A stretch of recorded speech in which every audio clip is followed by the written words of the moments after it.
Good morning. Today I would like to discuss some of my thoughts on getting seen as a artist, getting your work seen, um, getting some exposure, ultimately selling some work. What has worked for me, and how you don't necessarily need to rely on technology or social media to do it.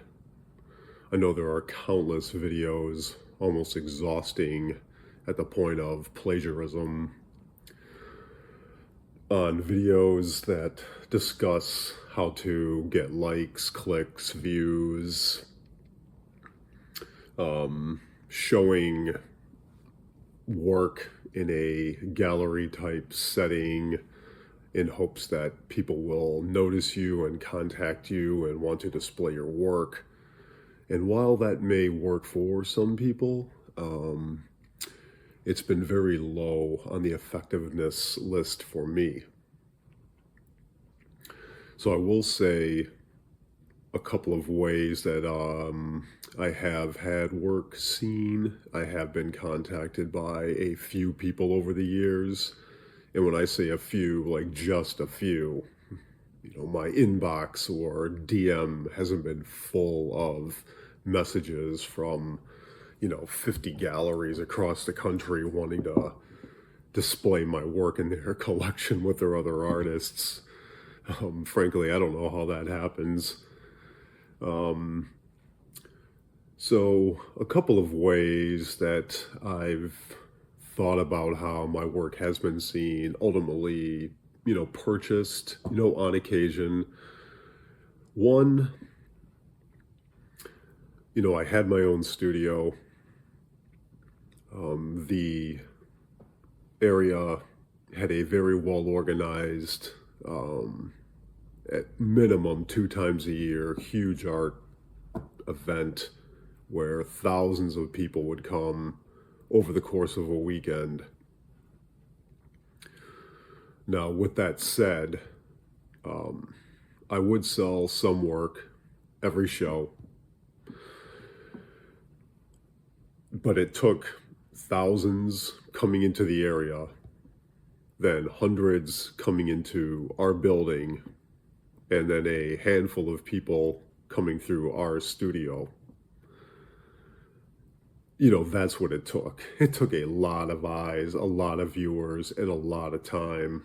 I was there for 3 days, probably 5 to 7 or 8 hours per day. I gladly did it. It was a blast. But what was the takeaway from that?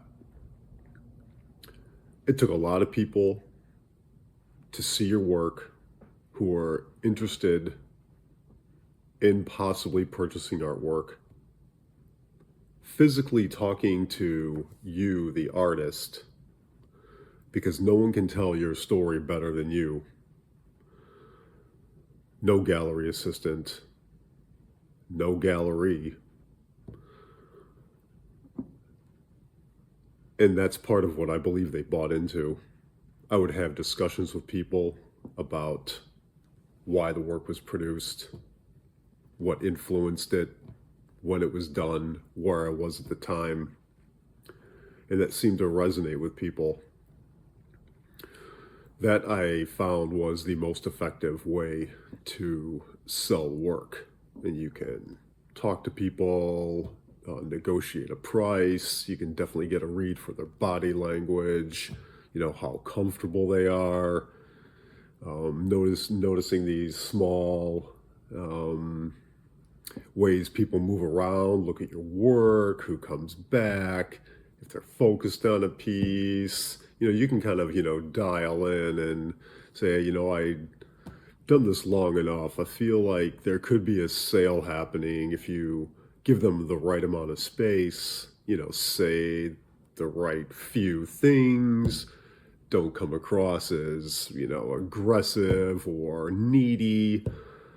And, it can work. So that was one way.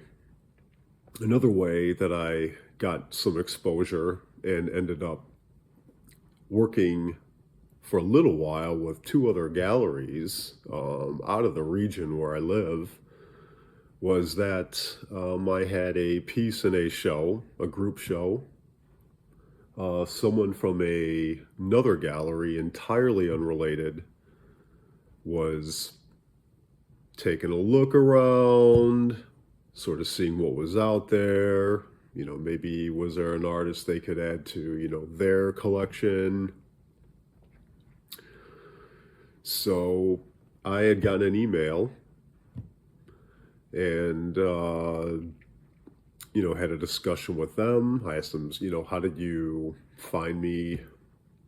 They said they had gone to this sort of, high-end exclusive, invite only exhibition out east. And they said my work seemed to stand out and resonated with them a little bit more than the other work that had been displayed.